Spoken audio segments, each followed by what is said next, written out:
Exactly. So the meeting is recorded, and we will share the recording of this meeting and all slides in a follow-up email. So the recording, all presentations from all speakers today will be shared in a follow-up email with all of you. If you have any questions throughout we present on the content, please drop them in the chat anytime. So we will watch the chat, we will collect your questions, and we will get back to them in 2 dedicated Q&A sessions, or we address them on the go. So we will just see how this will go, but just drop them in the chat whenever you think, okay, that was a really interesting point, I would like to know more, or I have a very specific question on this part. Just drop them there and we get back to them. So maybe I start with what we will not cover today. So this is actually part 2 of an event series on EU partnerships. We did part 1 in May 2025. And in May, we looked at how to find partners. So what we shared during this webinar in May were tips and tricks how and where to find partners. We were talking about databases, setting up networks, how to reach out if you found an organization you want to partner with. So if you're interested in this part of building EU partnerships, I would recommend to watch back that webinar. If you have questions around it, just reach out to us afterwards. But this part covered all of getting started with EU partnerships. And my colleague Mac, they will post the link to it in the chat, so you have it there already. But what we will do today is that we look at the point once the project begins and how to work with partners effectively once the project started. So this is our plan for the next 1.5 hours. We first will have a quick Menti poll. These are just a couple of questions around your level of experience working in partnerships at EU level, but also in general, okay? Then I will cover the first part, which is why actually the start of a partnership matters and what makes a partnership successful. Then Emily will do a deep dive on tools and templates for project management, which is always also partnership management. So Emily will share those very practical tools you can use, those templates you can use. We will also share later on. Then there's the first Q&A session. So we will get back to all your questions that you pop in the chat. After the first Q&A session, Stephanie from Meath Partnership will share her insights in actually being involved in multiple Erasmus Plus programs on an international level. There will be a second Q&A session, and then we wrap it up and share some supports in the end. So this is the agenda for the next 1.5 hours. And as I announced it, we start with a quick poll. These are just a couple of questions to understand your experience. What you can do is you either scan the QR code or you click on the link in the chat. There should be now a Menti link in the chat. I will give you a couple of minutes to click on it or to scan this code. We wait for that, and then I will stop my presentation and share with you the Mentimeter, and then we can all go through the answers and the results. These are just a couple of questions around how confident you feel about starting a new partnership, what you think are the biggest challenges, what are the success factors. So just to see what is like your level of experience with it, and what do you think is most important when it comes to a partnership. So I hope you all are there, because I now need to stop share my screen like this and would share, where am I? Give me a sec to pull up the Menti. Here we go. So I start presenting that now. You always have the possibility to click on the link in the chat if you are just entered the room and want to just see where we're at.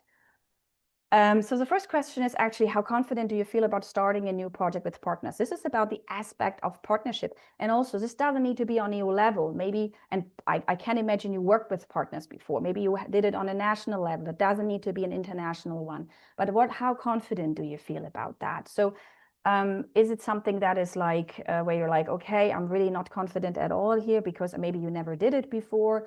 but or you're confident because you say, look, we did that and we know our stuff. But even if you did it, maybe you were facing some conflicts. And what I see here from the answers is that most people feel somewhat confident. So I can imagine that you have a level of experience here, but still you would like to learn more. So this is exactly the good place. And also that some people don't feel very confident about it, not confident at all.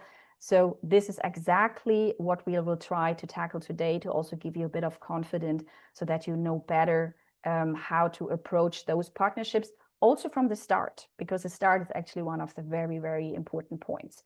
I'll show you the second question now. What do you think is usually the biggest challenge at the beginning of a new partnership? And really think of the beginning of it.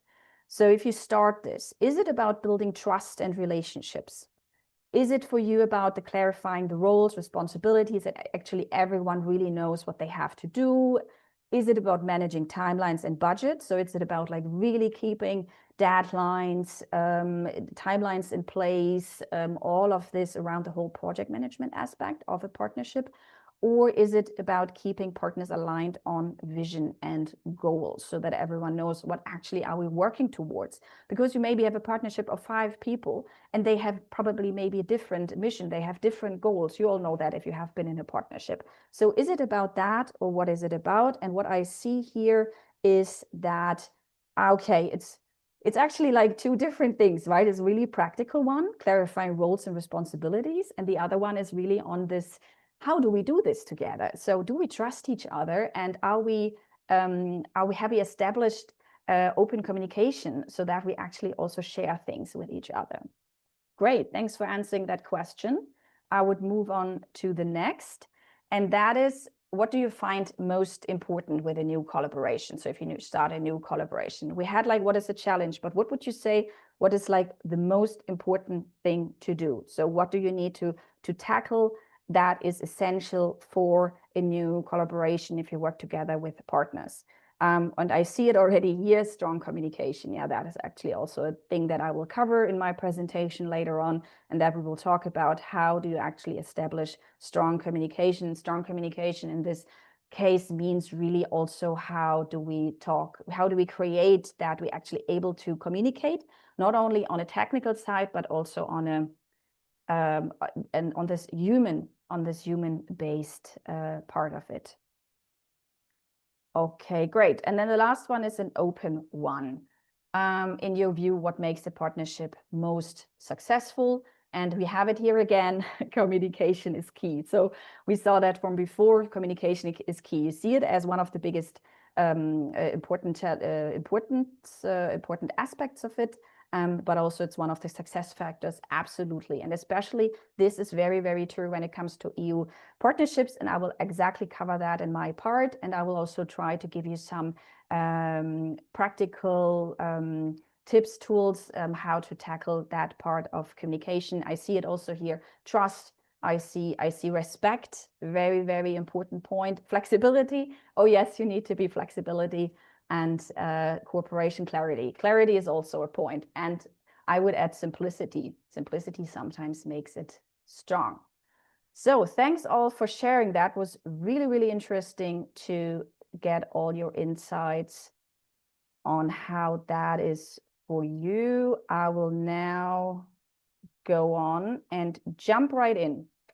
So what I already mentioned is that the early stage of a partnership is critical. This is actually when you ideally build trust. You create clarity, you align expectations so that the work you do now translate into real impact month down the line. So what you now do translate to impact. This is exactly what you want to reach. And you know that this is especially important in EU projects. They often run over 2 to 3 years. So it's a really long time frame that you work together in a partnership.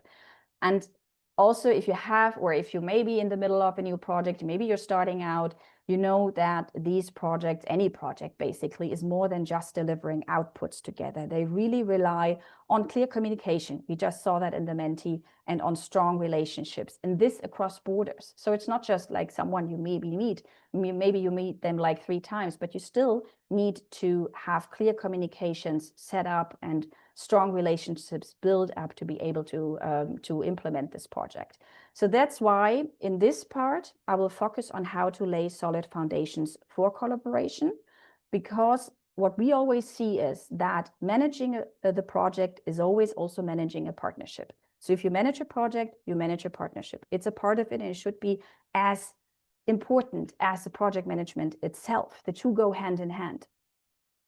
And also, if you're not, if you already passed the starting phase, right? And you're saying, yeah, but like, look, we missed the start. We didn't do that. We're already in the middle of it.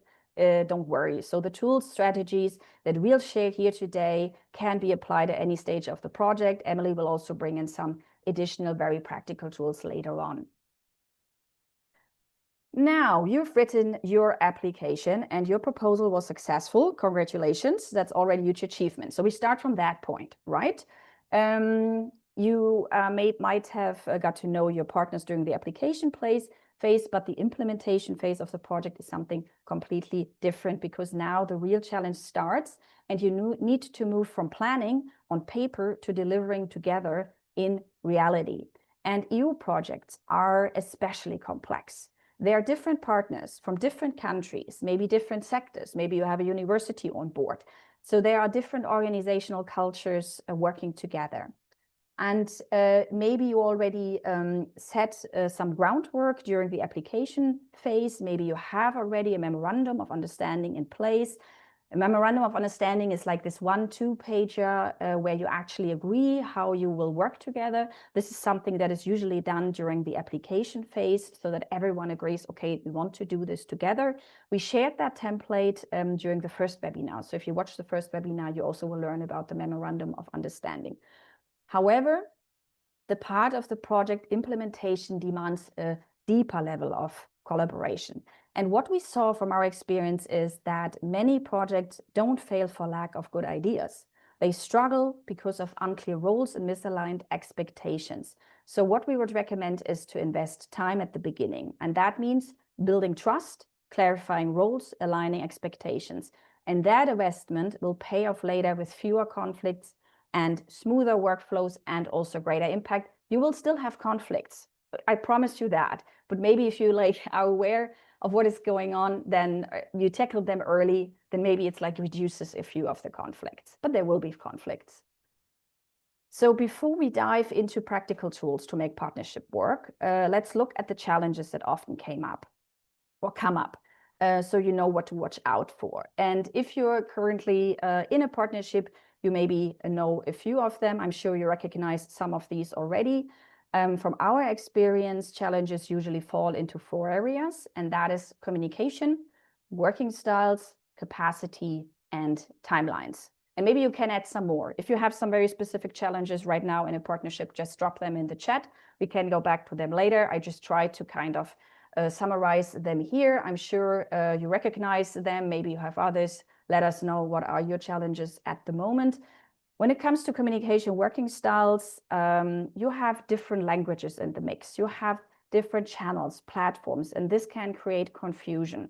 So just to give you an example, for one of our projects, a Teams channel was set up, but some partners were not used to Teams and they stopped using it, but they didn't tell us. So it wasn't clear who is receiving what. And that is also then an issue that is connected to trust. They didn't trust us to actually tell us that they are not using it anymore. They just stopped it. So just to tell you that. And also in another example, and this is about different working styles, I once had a partner from Armenia and they sent me passport copies via Facebook Messenger. Now, Facebook Messenger is not a tool that you usually would work with in a business environment. And especially not to use for passport copies. But this is completely normal in Armenia. They use Facebook for business issues. And I really couldn't convince them to do that otherwise. So this is also the part of the flexibility that was actually mentioned during the Menti.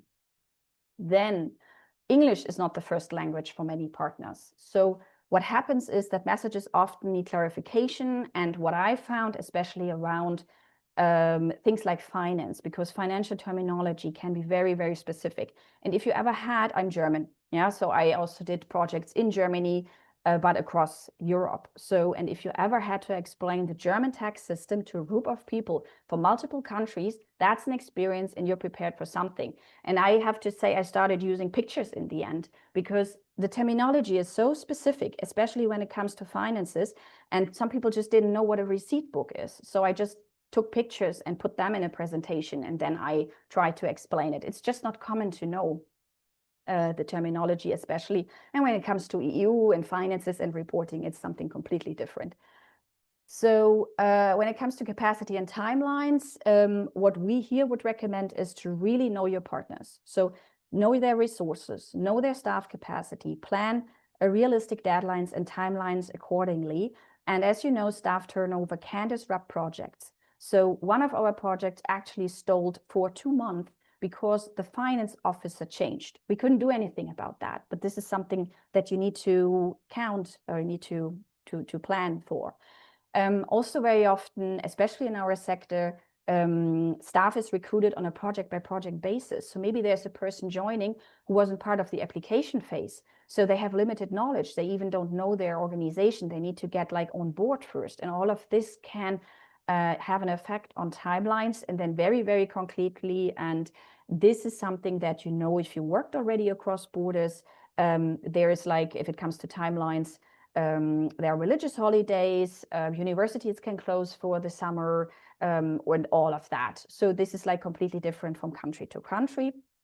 And all of this is just to stress again that EU partnerships are complex because of multiple countries, sectors, and so forth. And the key is to spot these potential challenges early and address them with the agreements, with clear processes, and with tools. And this is exactly what we will look at next, because there are actually 4 key steps to building a strong start in a partnership. That is first off a kickoff meeting. And what we would recommend is to go beyond the agenda here and to use it to build human connections. Maybe you do that already. This is great. Maybe you do that also in your own meetings, but it's especially important in such EU partnerships because it's not only about business, as I mentioned at the beginning, it's a chance to connect, agree how you'll actually work together.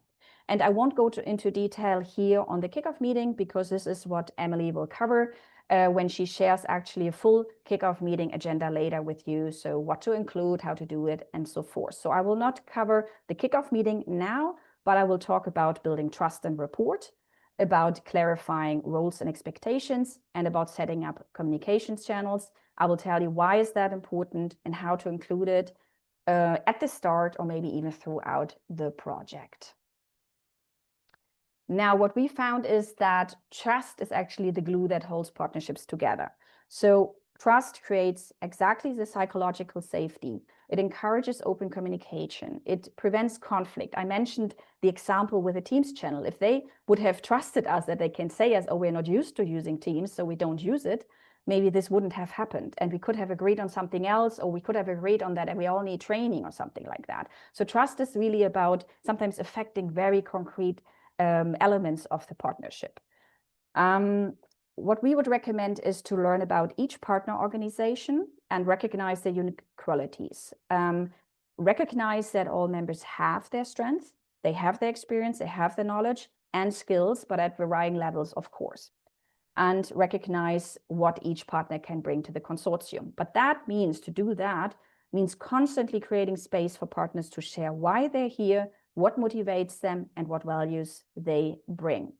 And one of the most powerful ways to set a strong foundation is by establishing shared visions and values. Also, again, maybe these are activities you already do. We just covered it here because sometimes it sounds basic, but it is so important to do that.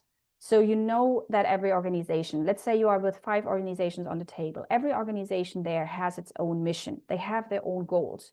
But in such a partnership, you need to establish a common vision to guide your decisions, especially when it comes to really tough moments and to critical moments and to conflicts. So a simple activity, I'm just sharing you some simple activities that you can do. Maybe it's at the start, but maybe also as a check-in throughout the program or throughout the project. What we did for one project is this activity, we asked each partner to share 3 words that represent the values most important to them. And in this project, words like innovative, inclusive, sustainable came up. And these then guided our decisions whenever disagreements arose. So we knew, okay, what is important? We want to do it sustainable, or we want to do it inclusive. So let's get back to that. And you can also use that exercise for vision setting. So you can ask partners to describe the project in 3 years' time. You can ask, what change do you want to see? What will success look like? This is very easy. But if you compare then the answers, you can see, are you aligned? Are there differences? And where do you, or does your vision overlap? So are there overlaps in the vision and in the values? And this is then the core, right? And what we found is that having this shared vision and those values is really helping to maintain the motivation throughout the project. Again, it's maybe a project that is over 3 years. So maybe the whole like output, all the deliverables, like it will be done in 3 years. So you really have to wait a long time, but you need to keep the motivation up. And it's also a thing to, or an element to actually identify a common cause among the partners. Again, there are so many different organizations with different goals at the table, but you identify a common cause, you say, oh, that's why we're all here. So that's important. And you focus actually on the greater impact that you want to reach above all the goals, the missions that everyone has on that table. You have like okay, this is the greater impact that we want to achieve, and we can only do that together. Now, when it comes to clarifying roles and expectations, in our sector, people often wear many hats, but in partnerships, it's vital that responsibilities are crystal clear. So it's about asking who's coordinating this work package, who needs to be consulted, who needs to be informed, all of that. And I've seen confusion cause actually really big issues because the roles were not clear, and also the expectations were not clear because it wasn't written down or it wasn't talked about. So for example, one partner thought that they were only supporting an output, but later they realized they were actually responsible for submitting it. And that could have been avoided with a simple one-pager listing all roles and responsibilities. So having it written down helps a lot. It can be a one-pager. I will share a more complex model in the next slide, but it can be something very simple to just listing the roles and the responsibilities.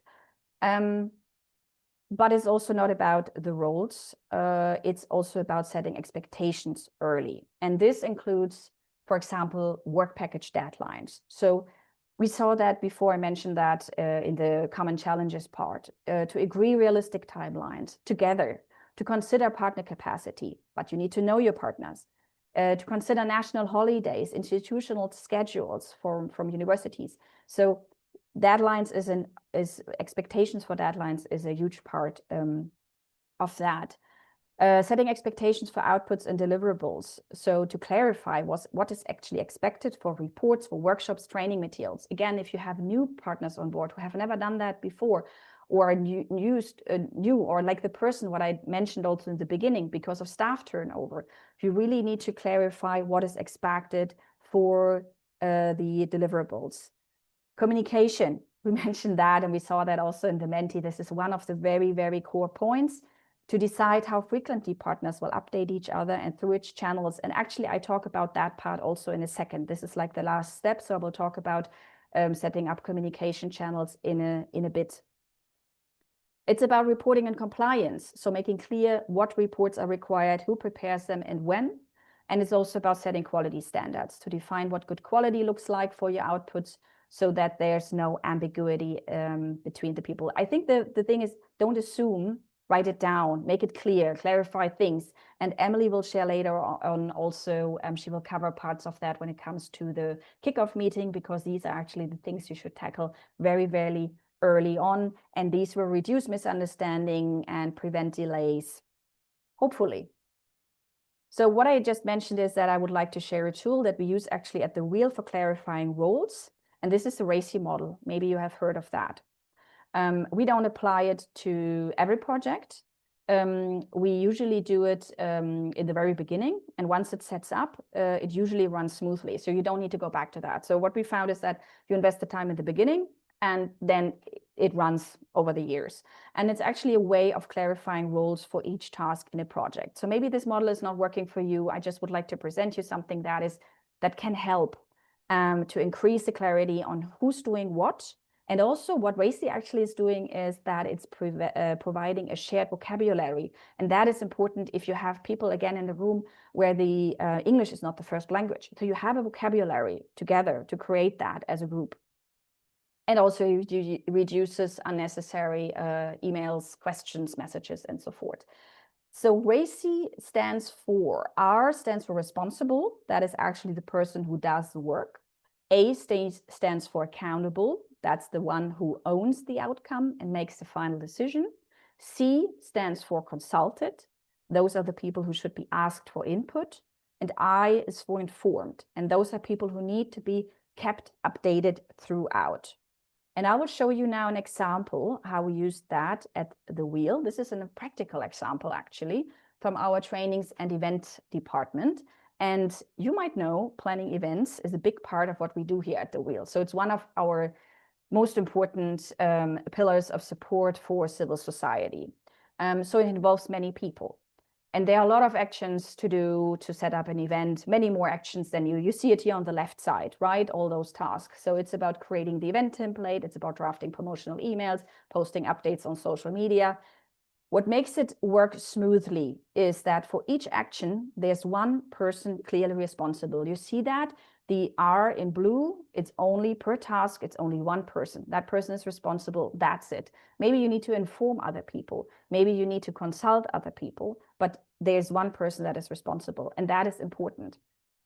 And also just, yeah, right. So that's like what we think. What you now might think is, okay, but this goes now really down. We break it down for each and every task. This is only adding extra bureaucracy, and we already have to stick to a project plan and so forth. So we know that you have to deal with other documents, with other reporting templates, etc. But this can actually add clarity and fairness, especially if you do it with a team. So it doesn't need to be all partners doing that together, but maybe the one team is deciding who's doing what. You have all the tasks listed up, you have the responsibilities listed up. Again, it's about clarity. And this then leads to clarity and fairness, actually. Because if people know what's expected of them and how the decisions are made and how the overall plan feels like, then they also act more independently, they feel more secure. It can help. It doesn't need to. Maybe you need to adjust it. It's just something that we wanted to share with you. Then the last step that I actually would like to cover is setting up internal communication channels. And this is what you mentioned when we asked it in the Mentee poll, that this is one of the key factors. And yes, that definitely is.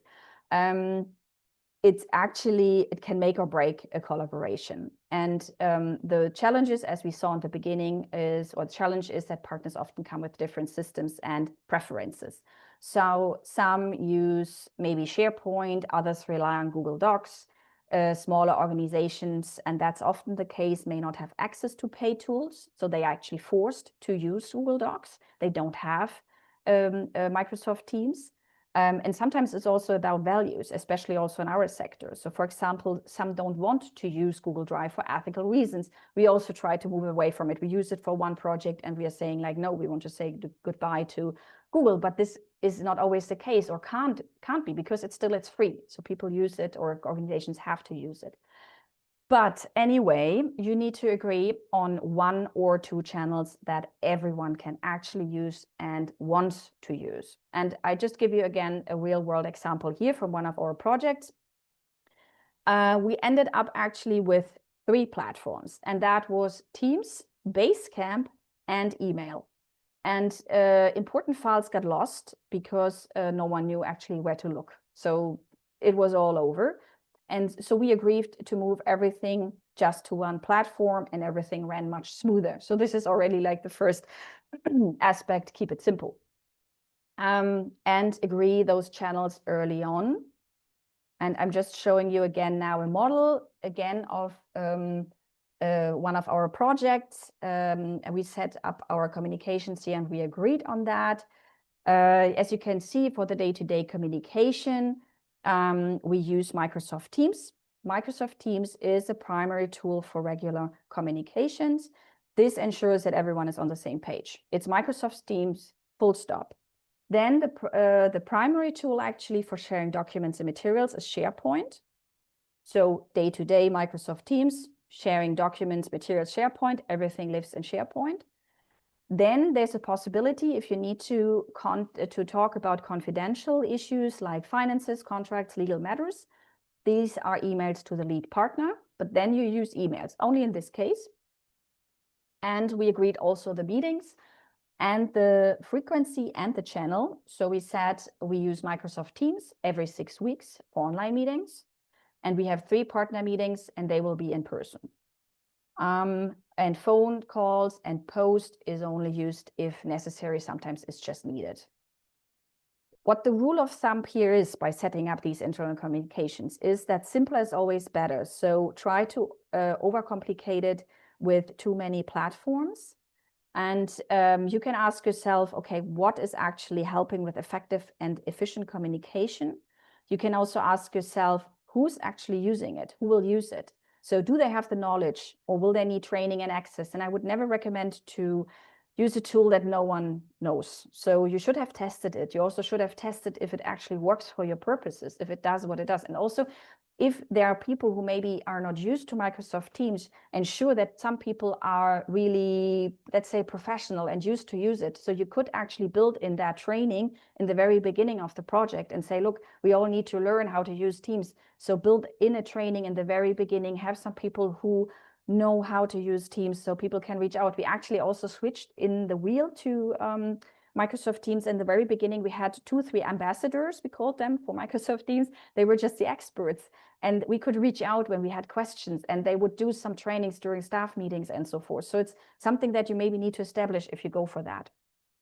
And also, of course, it's not only about selecting and agreeing, but it's also about evaluating. So if you find out, okay, no, it's not working, or there are tools that are duplicating our work, delete them. So just decide what we did when we had those 3 platforms. We decided, okay, we really need to cut down here on one platform. So we said, okay, we just use one tool. So this is, I think, the most important points, also to remain flexible, to see where the partners are. Again, you need to know where they are and adjust then if it's needed. So, and that is already bringing me to the end of my part. Just to sum it up, key takeaways here are: build trust report, clarify the roles and expectations, set up communication channels. There will be conflicts, but if you tackle those issues early on, then there's like a chance that you can reduce conflicts throughout. And now I would like to hand over to my colleague, Emily, and she shares with you some very, very practical tools, templates for project management, which always is, as we now know, a part of also partnership management.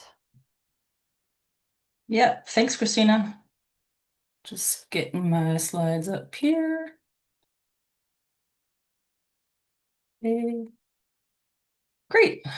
So now what we're going to do is look at some tools to help you manage your partnership project. So a lot of these tools will be aimed at project leads or organizations that are actually coordinating the project.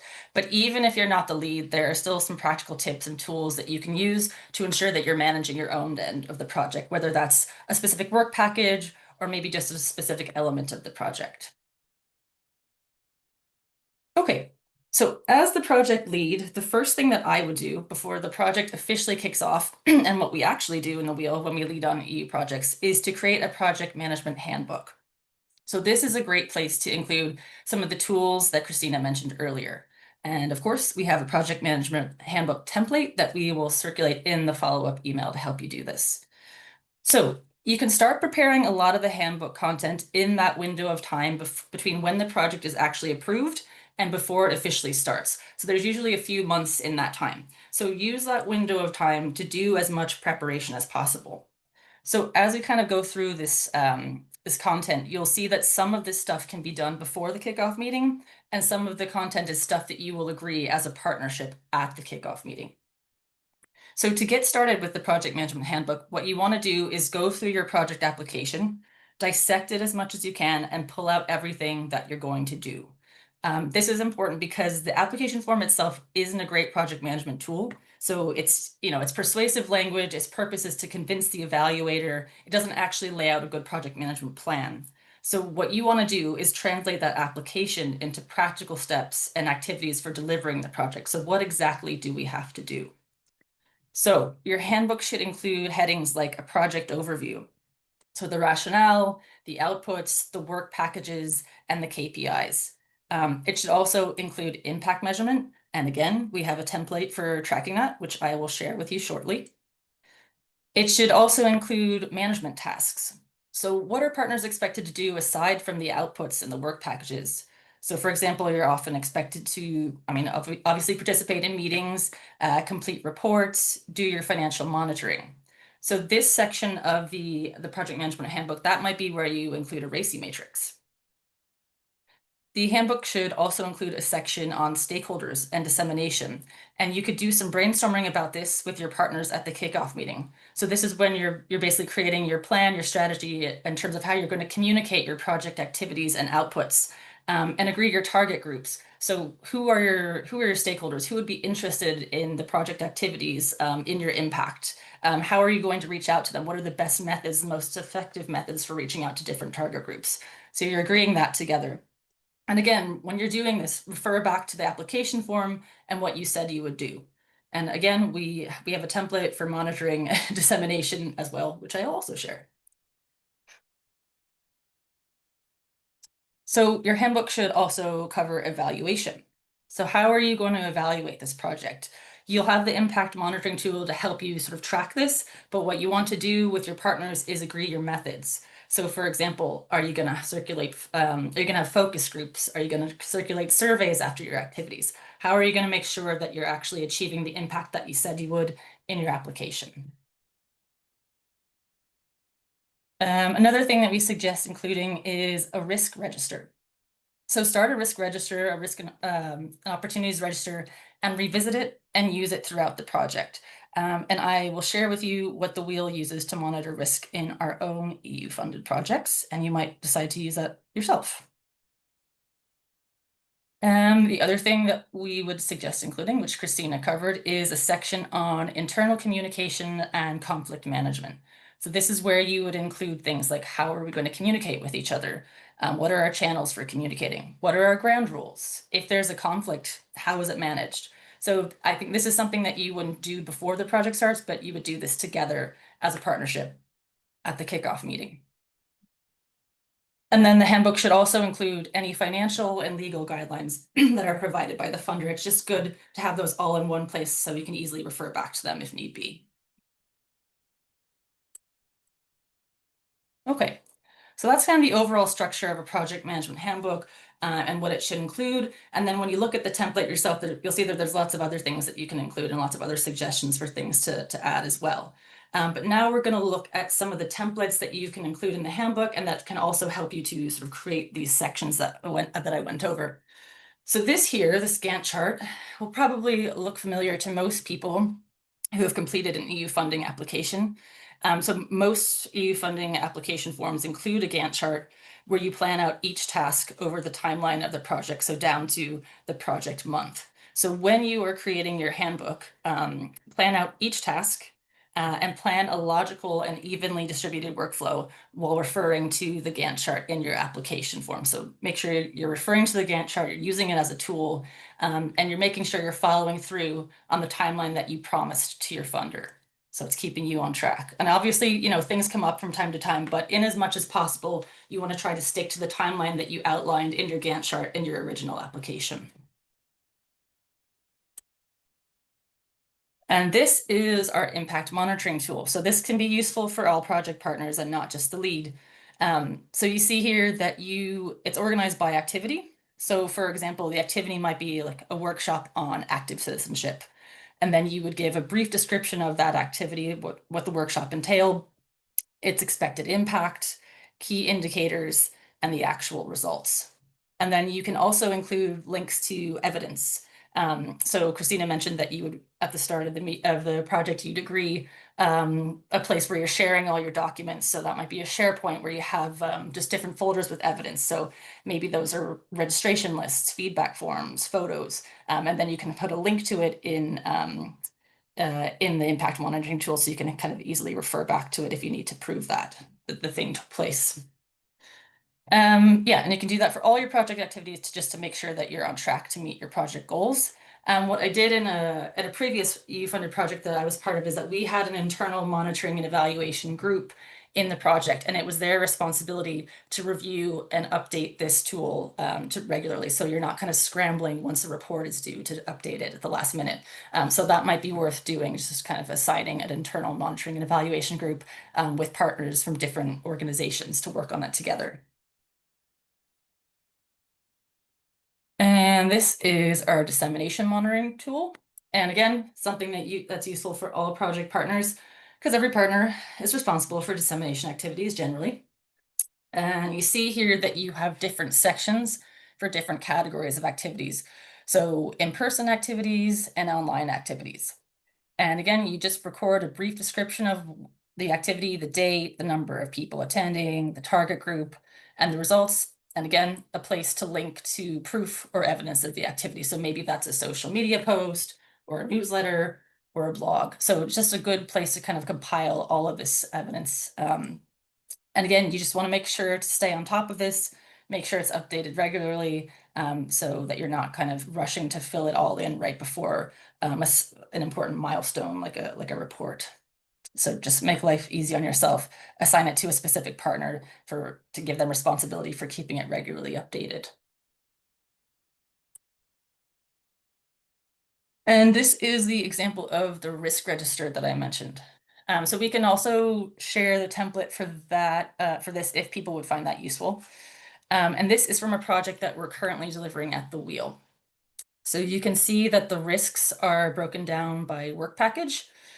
So there's the task within the work package, a description of the potential risk, the risk level, the impact if that risk were to come to fruition, and the strategy to minimize the risk, and then the partner that's responsible for that work package overall.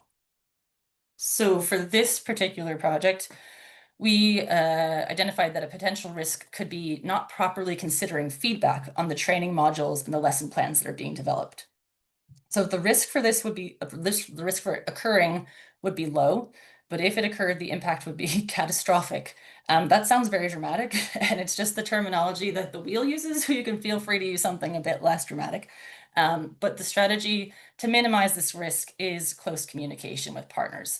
So it's worth doing this, filling out a risk register as a partnership and brainstorming risks and mitigation strategies together, and making sure you're all on the same page for how you're going to tackle these things should they occur. And then make sure that you are reviewing this regularly, revisiting it throughout the project, and updating it if necessary. So hopefully that gives you a good sense of how to structure a project management handbook. Ideally, you'd want the bones of your project management handbook created before the kickoff meeting, and then you can complete the remaining items together as a partnership, and that really ensures that that collaborative process and way of working is embedded at the start, which we mentioned is very important. So let's take a look at a suggested kickoff meeting agenda. And as Christina mentioned, the kickoff meeting is really important, especially for the lead partner, because it sets the tone for the whole project. So the meeting is important, but it's the prep that goes into it as well. And as a lead partner, how you facilitate the kickoff meeting either positions you as calm, confident, trustworthy project leader that everyone can get behind and everyone's excited to work with, or you seem disorganized, out of your depth, you don't know what you're doing, there's no clear goals, in which case everyone goes home confused and a little bit worried about the project. So to avoid that, here's what we suggest doing. So a kickoff meeting is usually spread over 2 days. And at a typical meeting, you'd spend day one understanding the project. So you'd start with some icebreakers, and that could include those shared vision and values activities that Christina mentioned earlier. And then you would agree some partnership ground rules. And all the while you're using the project management handbook as a tool. So kind of keep bringing people back to that handbook, letting them know the answers are in the handbook, encouraging partners to use it as a tool themselves throughout the project. Then what you do is look at the work packages, the activities and responsibilities, agree your dissemination strategy. So you're aiming for lots of brainstorming and interaction, and activity leaders should present their topics. So if a partner's leading on a work package, then they should take ownership and present that work package themselves. And finally, you should set immediate goals and timeframes. So don't let people go home not knowing what the actions from the meetings are. Always bring it back to how do we action this? What are our deadlines? What are our goals? And then the next day is spent understanding the partnership. So again, you start with some warm-ups and team building, and then using the risk register, you can explore risks and opportunities together, and you can agree your process for conflict management. And there's guidance on kind of creating a conflict management strategy or process in our project management handbook template. So you can have a look at that for some ideas. And then you might set quality standards. So does everybody have the same idea of what quality is? What does that look like? What's expected of all the partners? And then just review logistics, agree a date for the next meeting. Oftentimes you kind of prove that the meeting took place by providing certificates of attendance. So that might be how you wrap up the meeting. And ultimately, it's an opportunity to observe and learn about your partners and their working styles, not just on day 2, but on day 1 as well. So hopefully that gives you a good sense of how to structure an effective kickoff meeting.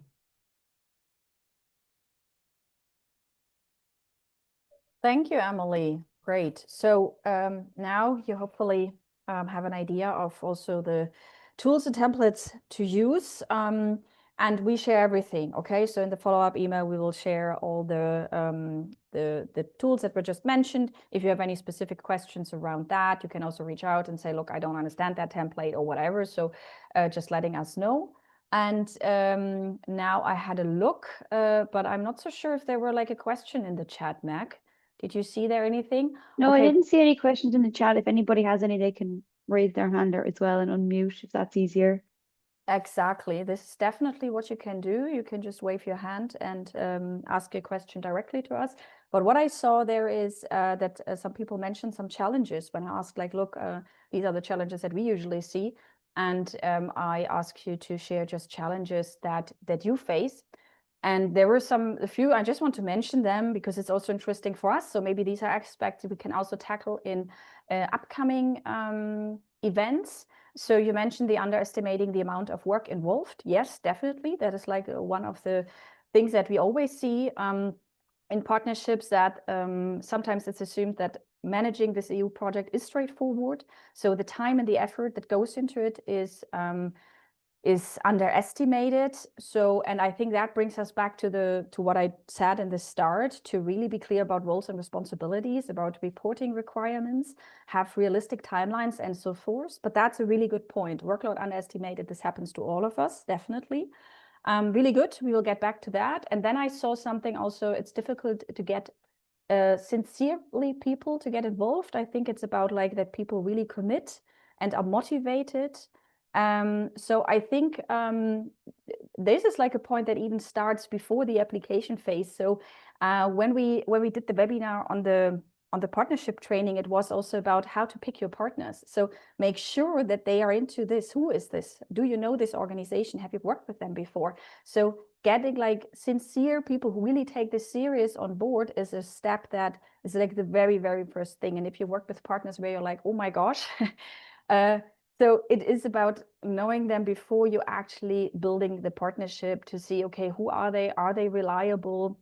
Maybe first doing a small collaboration before you actually enter a big project with them. But this is the part that we actually cover in the first part of this event series. But you can't always know, yeah, right? You can't always know the organizations. You also have to trust them. And then it turns out, okay, they are really not committed and not reliable. And the third part that I saw, and I found also interesting, yes, some partners are voluntary run and they use just Erasmus Plus to fund their project. That's definitely unprofessional. This will happen for sure. There are some organizations who do that. They run this as a business model out there. So there's like variations in that. Again, this is about knowing who you get in contact with, who actually join a partnership with. This is about maybe like really establishing those tools, templates, capacity building if needed, getting to know each other and so forth. So there will be variations in professionalism, definitely. And there will also be these organizations can be in the mix. So we know that, but that's really good. Thanks for actually sharing those challenges, because this is something that we can tackle in the future or see, okay, how can we like build tools or provide methods for you to deal with those. Okay, and I don't want to talk more. I didn't see any questions. Were there more questions in the chat? Nope, there are no Okay. more questions. So I would ask Stephanie now, would you be prepared to share the case study? Yeah, of course, Christina. I'll Okay. you. Perfect. Thank you I so might much. just mention there will be time for another Q&A as well. So if you have any questions still, please send them into the chat or save them for our Q&A. Yeah, perfect. Thank you, Mac. Thank you, Stephanie. Brilliant. Thank you, Christina. And yeah, thank you so much for having us here today. Lovely to see so many people here and some familiar faces, some new faces. Really, really happy to be here. My name is Stephanie Kerwin. As Christina mentioned, I'm the Chief Operations Officer with Meath Partnership, and I'm on the board of AINTIS and Development Perspectives. So coming from the global citizenship background and adult education background. So hopefully we can share a bit of a case study today around our involvement with EU projects, particularly KA2 Erasmus Plus programs. So I won't go into this in much detail at all, and I will keep to time. So Meath Partnership is a local development company set up in 2006. We're a non-for-profit with county-wide impact, community focus, using bottom-up approaches, and we employ 43 people full-time as core staff and 282 part-time through our RSS and 2 scheme. And there's local development companies all over the country, and quite a few of us now are getting involved in Erasmus Plus, which is really cool. I think the more diverse the groups that are involved with Erasmus and engaged, the better. So again, this is on our website, but our mission, and I think it's important, is to support the emergence of a society in which all members enjoy equality of opportunity and participating as fully as possible in the social, civic and economic life of County Meath, thereby enhancing the quality of life experiences and collective well-being. Very wordy, but I suppose what we really try to do with our Erasmus Plus programs is connect into the programs that we deliver. So we deliver a range of different programs: Leader, SciCap, with Volunteer Centre, our Erasmus Plus programs, and other education and training programs. So not just Erasmus Plus, to RSS and the LAES program. But I suppose what we try to do in Meath Partnership and the way we try to focus is by putting Erasmus Plus and our education and training within the centre, I suppose, of all of our core programs, and seeing where is the need, where is the demand from our core programs, but then as well from a societal level, you know, so what's coming out in terms of the need from the Erasmus Plus program guide, you know, where is the needs? Is it through digitalization? Is it through sustainability? And then more kind of national needs as well. So really trying to align our programs with what we see on the ground within our core programs, what we see kind of nationally, and then across the EU as well. And that's where all of the Erasmus Plus programs that we're engaged in comes from. And here's just a selection of some of the Erasmus Plus programs that we've been really fortunate to be involved in. Some of them are now finished in one sense, but open in another sense, because that's the biggest thing I think in Erasmus Plus is, and I know I've got Hamira who's joined me here, one of my colleagues who works on these programs with me, and we're always saying the biggest thing for us is really trying to work on programs. Then once it comes to the end, that 2-year or 3-year end, that's really the beginning then of how we can begin to use all the materials, use the resources within our practice, within our daily work. So some of these are very much connected to, say, our SciCap program, for example, or our Leader program, and being a bit more focused on sustainability, but then some maybe are newer. So I suppose we've started working a lot within the integration space. So creating resources that are really tailored, specific, and can be used within our work daily. So today I'm going to give one kind of case study of a program that's a project that's technically finished, but we actually have moved on. We're working on a point 2 of this program now, which is really exciting because there really was such a demand for this type of a program. And the program was called Digital Upbringing. It was kindly funded through Lurgus through the Adult Education call, and it ran for over 2 years. And the aim of this program was to develop and implement an education project supporting parents. So really, I suppose, trying to work with parents and then obviously their children and educators around digital competencies needed to safely navigate the digital world. So again, it was very relevant to our work within SciCap. We see it every single day, working with families, and our partners were the same. So we had a really strong partnership in this program. And we had partners in Romania, in Croatia, in the Netherlands, in Cyprus, yeah, I think there was 6 partners involved in this program. And what we done, we ran over 2 years. So it was a 2-year program, and the website is there. And it's technically completed. So for those of you who are in the middle of a program, you will see this on the project results website at the end of your program. So this is what it looks like when you finish the end. So a completed project with the dates, with the countries involved. And then when you scroll down further, that's where all your results and everything is. But I suppose what I really want to talk about a little bit is kind of some of the things that we do in our Erasmus Plus programs that we coordinate. And I don't want to repeat what Christina and Emily were saying, because a lot of what was said, it's so true. And these are some of the things that we do that we feel is important, that we try to include. And we're constantly learning, we're constantly reflecting, we're constantly building each project that we're involved in, whether it be as a partner or as a lead. We're really trying to strengthen our work continuously. So some of the things that we find is really important, firstly, is that needs analysis piece. And I think all of you would have done that because your projects have been funded. So really always going back to, sometimes you can get to a stage in the project where you're going, why are we doing this? What do we need to be doing? Where is bringing it back to, okay, there is a need. We know there was an identified need. And just go back and reread it sometimes. If you have submitted a needs analysis as part of your application, just, pause, stop and go, okay, what was the rationale? Bringing it back to why we are doing this project in the first place, because as time changes, and it does change so quickly, you can very quickly start to see other things emerging. Maybe it's a new strategy or a new policy comes out, and it can start to take a new direction, your project. So it's really trying to be reactive and proactive, but look at why you were doing the project in the first place, and really what you set out to do as part of the project, what you were funded to do.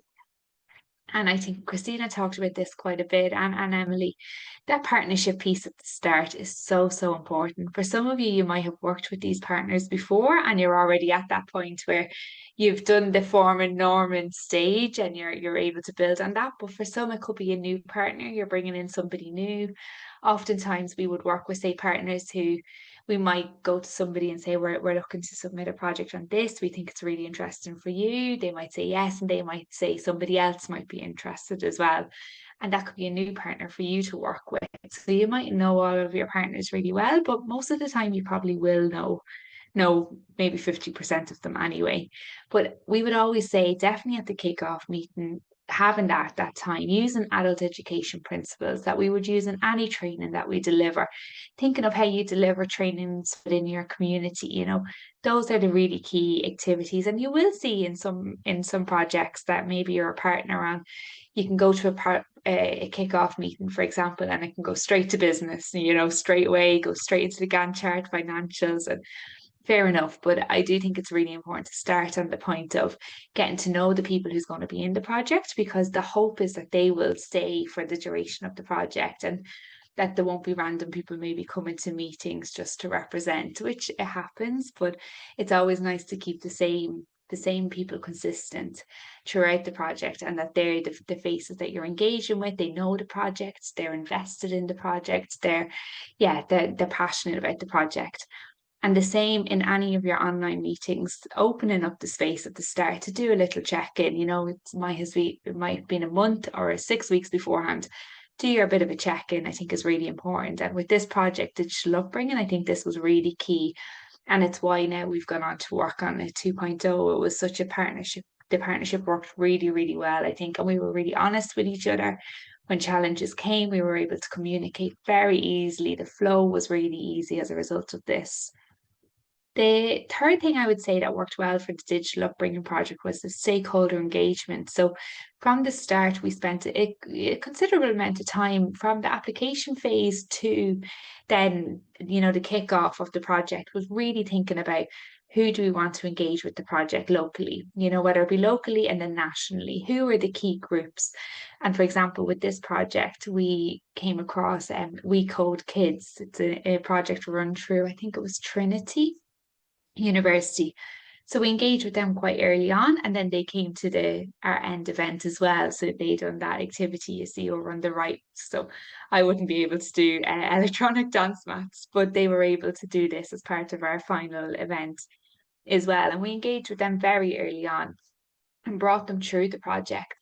And sometimes you might have, say, an LTTA, for example. And what we try to do now with projects that we lead on is having the key people, the key stakeholders involved from the beginning, and then some of them might attend the LTTA, for example. So I know we have an LTTA coming up with Grats, and we have another family learning program, and we will be sending one of our staff who's working on the project, and we are sending two of the stakeholders that we're engaged with very, very closely. So somebody from a family resource centre in Kells, and from Culture and Migrant Centre. So it just means that they're involved from the beginning, they're invested, and then the likelihood of them using the materials afterwards is a lot higher. So we'll obviously use the materials, but you want others to know how to use the materials and engage with them. And I would say a challenge on this point is sometimes an LTTA will just send people who have no connection to the project, or might just be staff to fill numbers, and there's not that, I suppose, critical dialogue sometimes. And that's where I think it's really important to stress that with your partners is, the right people to be in that space is really important, to create those shared learning spaces. And the whole purpose of an LTTA is that training components that you want them to then deliver, maybe the pilot events or whatever it might be. The focus on quality as well, I would say this is something that's really important as a coordinator, is having that bird's eye view on all materials that are developed. So, whether it be everybody has to develop a module on digital competencies, for example, we're all going off and doing this on our own, in our own spaces. We come back, we upload it, and we might say, okay, is everything there? Tick. But what might be there if we don't do enough peer reviews, internal and external, and if the coordinator doesn't do the bird's eye view of looking at all of the materials, there can end up being duplication, for example. There can end up being, a difference maybe in quality. So it's a big piece of work. And I do think somebody, I think it was maybe Emily, said that, people don't take on the feedback, and we have come across that. And you put a significant amount of work into doing a review on materials, and then maybe a partner doesn't update, and that can be very difficult. And it's how you go about that then is another thing. But I do think as the coordinator, doing a bird's eye view on all of the materials and taking that time, because the end result then will be a lot stronger. So it's that focus on quality and then impact. We do monthly meetings for all of our lead projects, and we keep them under the hour, but it just keeps everybody on track, and we have our action points, so nothing is missed. And using these projects as an opportunity to learn, I do think it's important that we go in with the idea that there's always something to learn from what we're involved in. You might have an expertise in something, but you won't have an expertise in everything. So it's how we use these spaces, and we would often set up a reference library within our shared drive that we can be just populating with new materials, whether it be TED Talks, blogs, whatever it is, so that we as a team and as a partnership are learning as we go. Because the hope is by the end of a project, a lot more about this topic and maybe what you started with. The LTTA, as I mentioned, really trying to bring it to life as much as possible. And I think we've done this well in digital upbringing, really trying to connect in with maybe local initiatives, get inspired, learn from other. You have the partnership there, you have your materials to review, that's a big piece. But maybe given some time to maybe a study visit to a local group that are working on this topic, it just brings it a bit more to life and opens that learning space. And then the use of experiential learning, I think you're right. So again, it's an adult education principle, but we know we learn through doing. So making sure there is the time to have discussions, to review PowerPoints, but then to do something quite tangible as well, I think brings that piece of learning in. And I would say that maybe some of the challenges for us, maybe with digital upbringing, was it was a 2-year project, and any projects that we lead now, we've actually pulled them out to be a bit longer, because it just gives a little bit more time to go a bit deeper, we found. So 2 years is quite tight to get through maybe 5 work packages. So yeah, I think that was something that we reflected on, and we tried to keep them a little bit longer now. It does involve an extra report to Lurgus if it's longer than 2 years, but I think it's worth it because it gives more time to focus on quality and impact. And at the end, it's always the thing is there never feels like there's enough time to really showcase what was developed, to disseminate, to promote, to, really do that piece. Oftentimes in your Gantt chart, you'll give 3 months at the end, but that time flies. So that is always, I think, for every project an issue. And then just other challenges that came up, and some people talked about this in the chat box, but in other projects, not so much to projects, sometimes the quality mightn't be what you had expected. And that can be a long and some difficult conversations, trying to bring people along, because it might partners, or as I said already, maybe people send it, maybe I don't know, but when there's people who have no connection to the project and are just there to represent, I'm like, a wasted opportunity. So I think it's really something that we try to really flag is that we really want people who are going to be working on the project and who know what's needed from the project to come to meetings and not just come for the sake of maybe coming to a meeting. Lack of engagement of external stakeholders, or lack of focus on overseeing quality. So again, duplications, what I already spoke about. And just finally, I suppose some tips and tricks from our side is, we've Christina and Emily have said this already, but try to do is set it up in alignment with the form. So when you're doing then your evidence piece at the end, you can very clearly go into the folders that's needed. So say, for example, with digital upbringing, we know work package 2, these were our 7 action points listed that we need to provide evidence of when it comes to reporting. So in that kind of setup piece, when you're doing your project management guide, you're doing maybe financial documents, partner agreements, we would work on this during those kind of initial months. So when the project kicks off, this is already set up. So all the folders are set up in accordance with the application form. So you can just go in and see then evidence as you're going through. And that's that compliance piece, so that you have your evidence PDF'd ready for reporting. Because the reporting is quite big, it's onersome, it takes a lot of time. So if you're doing it throughout, I think it makes for a lot easier of a reporting period. So we would do that compliance piece as we're going throughout. Once you close a work package, you're able to then go in and double check everything is there, and you can safely say it's closed.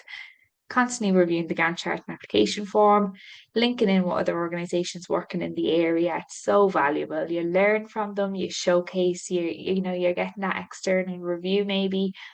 We all have blind spots in everything that we're working in. So it's how we can, use the support of others in the area to identify maybe any blind spots that we haven't come across or we haven't realized within our work. Ensuring all partners can identify how they will use the materials early on. Again, it brings maybe a bit more of their commitment. And what that brings then sometimes is that they can say, no, in our reality, that's not going to work. What we would really need is X, Y, or Z. So it just makes sure that the materials then are really what's needed rather than just kind of on paper what we think is needed. So it's that practical element. The importance of building and supporting partnerships. Again, finding different ways to do that, getting creative, always giving those few minutes. Sometimes it ends up being how's the weather? But, trying to do a little bit more maybe of structured kind of partnership building as we go on throughout, and being kind of identifying, maybe one partner is coming on and they're not putting on the camera and they're just not engaging, maybe having that conversation with them and seeing is there something else going on that you might be aware of. Bring your meetings and your project to life. I think it's really important, it is stressful. There's a lot of work in KA2 projects, but it's such an opportunity to do so much with. And I've seen some other organizations in Ireland who do this really, really well, that really bring their projects to life. They really disseminate well, they do the communication. So there's and connecting with other KA2 coordinators just to see what they're doing and work together rather than in competition. It's to know that Lurgus is there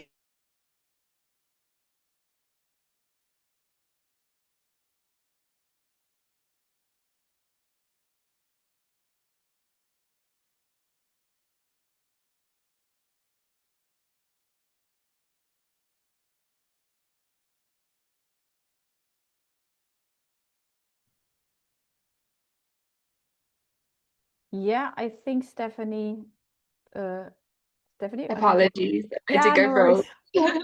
Don't know if it was at the end or how far No, on. that was like the last sentence, right? Or Then it was oh, any good. Oh, sorry, I think you're frozen again now. Just give her a sec. I wasn't sure it was on my side. I think you're back now. Am I back? All good. Sorry. No worries at all. Look, this was at the very, very end. Were there like some more things you wanted to mention? No, that was really all. Yeah, we're here, and I suppose we're here for any questions now, but here for any support that we could offer if anybody is new to Erasmus or starting their journey or wants to have a virtual cup of tea or anything. We are here, that we if we can support in any way. I think the more the merrier in these networks. So yeah, we'd be more than happy to support. Perfect. Thanks so much. Virtual cup of tea is great. And also, I also found most interesting actually the part of give the possibility to learn in the partnership. So what you said, that you have a kind of a space where you could share TED Talks or other materials so that you actually, I like that. So there's even a space for just the partner organizations to share some stuff that is important and have that and not just work. I like that part of it. And also, actually, the point that you mentioned, one of the challenges that people that are completely not connected to the project are showing up for in-person meetings or for online meetings. I was at myself for one of Erasmus Plus projects, and I know how it feels.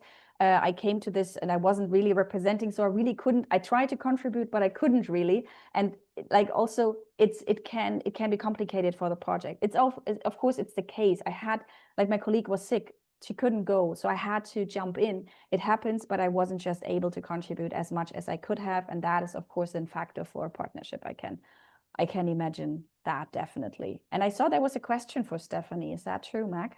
Yeah, there's one question for you, Stephanie. Do your core staff work on delivering Erasmus projects, or do you bring in additional staff to support? So the way we have it structured is we have our, say, Erasmus staff. So they work within our education and training department. So they don't specifically work just on Erasmus. They work on European or education programs as well, and national programs. But what we do is connect in then with our core staff. So whoever is working, say, on SciCap, and it's their project that's going to benefit most in the long run. So we want them to use the materials in the delivery of their program. They come alongside the project, and they're more as a kind of a review. So we meet with them kind of every 6 weeks, if not more frequently. So they're involved and they would review some of the materials that, say, Hamira, who's on the call, might develop materials. They would review first from from their point of view, and they would be involved in the pilots. They might go to the LTTA. So the aim is then they don't work specifically on the project, but they're very much engaged in the project from start to finish and will use the materials at the end. But they will be able to work because they're fully funded through other projects. So if Himira works on the project, for example, that's the way we work it. We find it's most sustainable.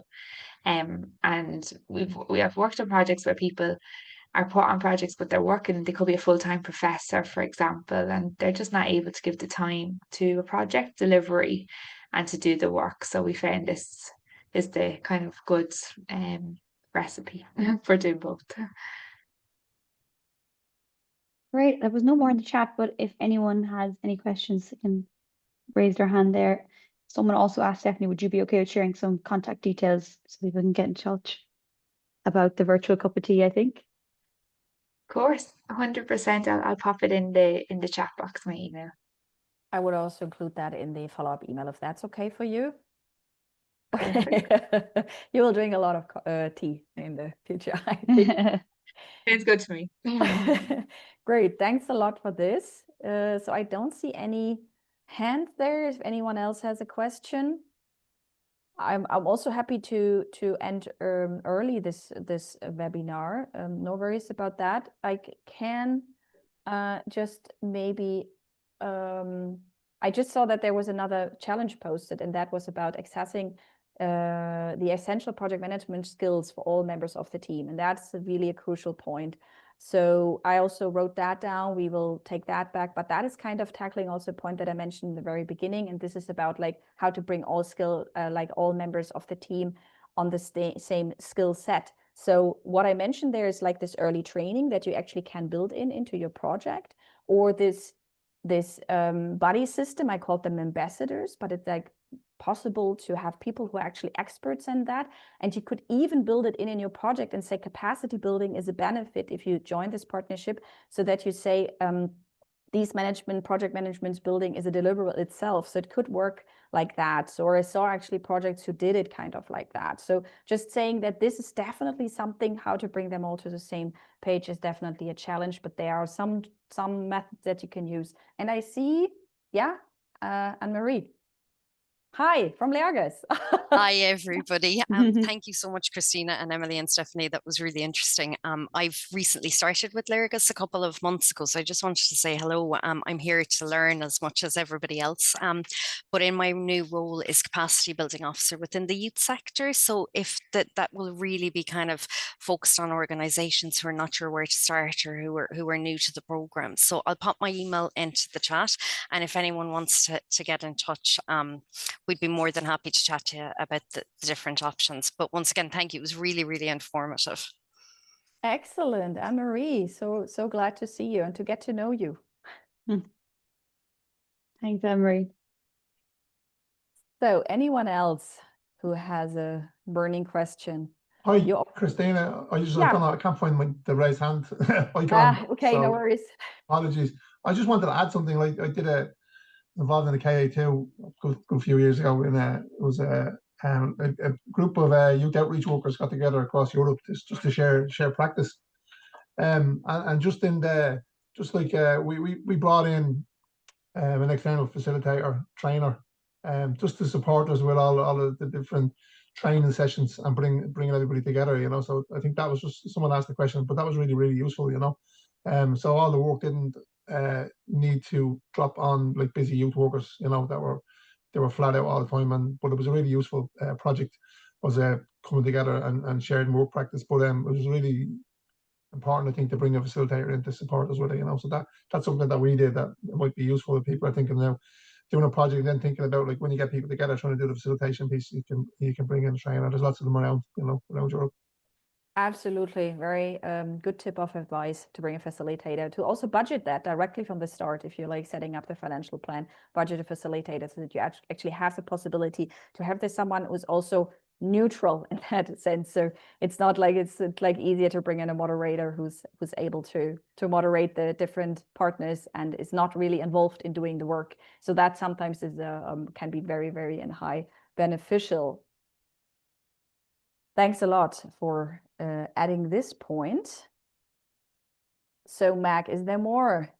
No, there's no one else. Okay, so then what I would do is I would just share now the supports that we offer from our side. I will share just quickly the screen, and then Mag, I think it's on you to tell us all what we can do for you. Yeah, or like what we can do for you, I suppose. Yeah. Okay, is that another part of the screen, or is that all? It's probably with my notes, right? It's showing your notes now, yeah. It's showing my notes, I knew that. I leave it like this, I can't do it because otherwise okay, that's fine. Note. Thanks, I'm Christina. sorry. That's okay, no worry. Thanks everyone. I'm just going to send into the chat here quickly a survey. If any of you guys would be willing to fill that out for us, we'd be very grateful. It's just so we can get your feedback and know what to change going forward. And it's in the chat there, but we'll also include it in our follow-up email. So there was a few questions throughout the event about that. But yeah, in our follow-up email, we'll include contact details for Stephanie and Anne-Marie, if they're okay with that. They're in the chat as well. The recording of the session, the slides from the session, and then any of the templates or examples that Christina and Emily would have mentioned. Sorry, Valerie, your hand's raised there. Do you have a question? Yeah, sorry. I was just wondering about, sorry, I'm from Early Childhood Ireland. And just in terms of the project management tools, thanks a million, that was great. But do you actually use what software package? I mean, you don't have to, you know, just out of matter of interest. Do you use Planner? or what kind of software package would you use for your management project? Yeah, I mean, Christina or Emily, you probably have more experience in this than me. Yeah. So Emily, if you want to take this question, we use, it really depends from project to project. Like we decide with a group together and with the partners. We actually also use Planner, yes, but Planner actually we use as a team ourselves here at Access Europe, and it's a tool that has advantages and disadvantages. Yeah. So it works for some stuff, but there's like some functionalities where I think, okay, no, this should be there. The good thing about Planner is actually it's part of Teams, so you don't need to use another tool. Yeah, this is what I said at the beginning. Avoid trying multiple platforms. But then again, and of course there are also applications to Teams that you could use. You can even add Trello and stuff, but then people need to know how to use Trello. Yeah. Planner is simple, but it's too simple sometimes. I don't know, what's your experience with it? Yeah, I'm not mad about it, but it's the only one we've used. And I'm just wondering, what one do you like? What platform do you like the best? I actually like Trello more because it has more functionalities, but then you need to train people how to use it, and it's another platform. Planner is fine, but again, it has limitations. So we use it day to day. We use day-to-day Planner so that we got used to it, and that's it. I myself also for my own stuff, and also I had it also one time, but only one time in a project, was Asana, and also, but this it can get too complicated for people. And again, it's another platform. What I also can recommend is definitely Todoist. I don't know if you heard of that one. Yeah. So I don't know why I didn't like that one. I don't know why, it just didn't work for me. Yeah. Okay. So I think it's essential to ask the people, what are you used to? What tools do you use, to make a list, and then to see where you have overlaps, and then to see also, so it differs from project to project, honestly, but most of them use Trello, I found. Okay. Emily would like to add something, or maybe Stephanie, do you have an experience from one of your projects? What were you using there? Yeah, I've been in projects that has used the admin projects. For us, we literally, the way we set it up, and then we have our monthly meetings, and then our to do kind of very specific action list. That has worked for us, kind of pulling it back. We were looking at different systems, but we very much use our agenda for the meeting. Then they have that action list very much afterwards, so what needs to be done, and the folder set up accordingly, and then the disseminate or the Gantt chart. We haven't found that we needed then, because it's quite regular. I think if we were doing maybe, every 3 months a meeting or something, there might be a need for something more. But nothing has fallen between the cracks with what we have, and it's nothing fancy, and it's nothing that costs, and everybody can use it. So. And that can work also if it's just like an Excel, which is a good Gantt chart actually, and is very, like, you can see it, everyone has access to it. It can work, can also be just a spreadsheet. So it doesn't. That's what we have, spreadsheets, start.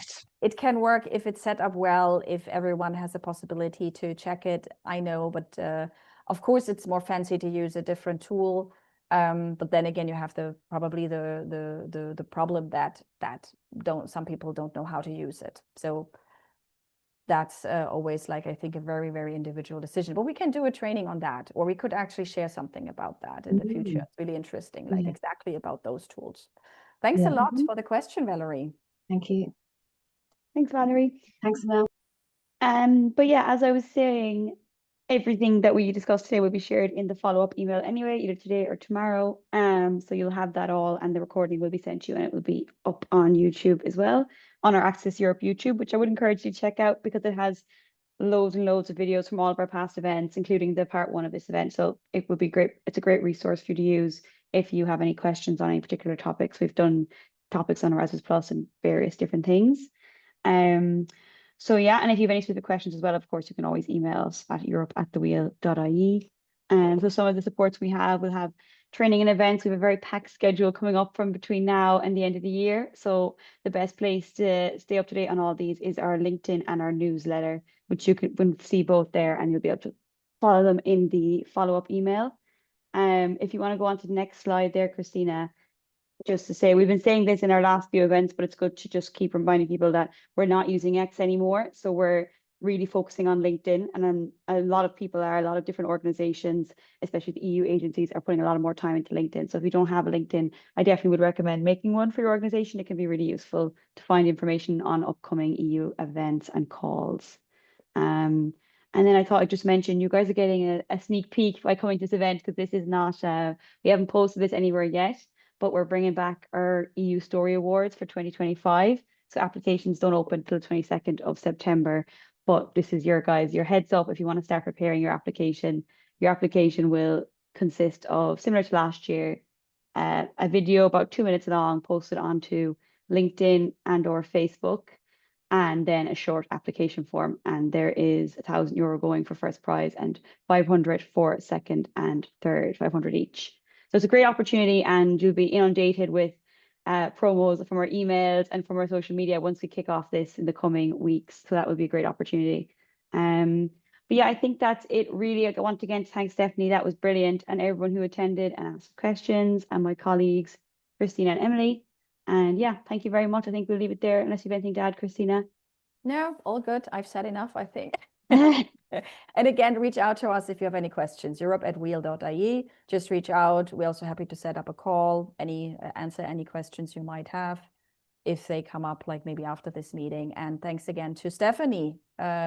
Great. Thanks for sharing those insights with us. Very, very good to have you on board for this. Thanks all. Thanks, and everyone. also Thanks, Anne-Marie. everybody. We will be in contact soon. Yeah, thank you, Anne-Marie. Thanks a lot.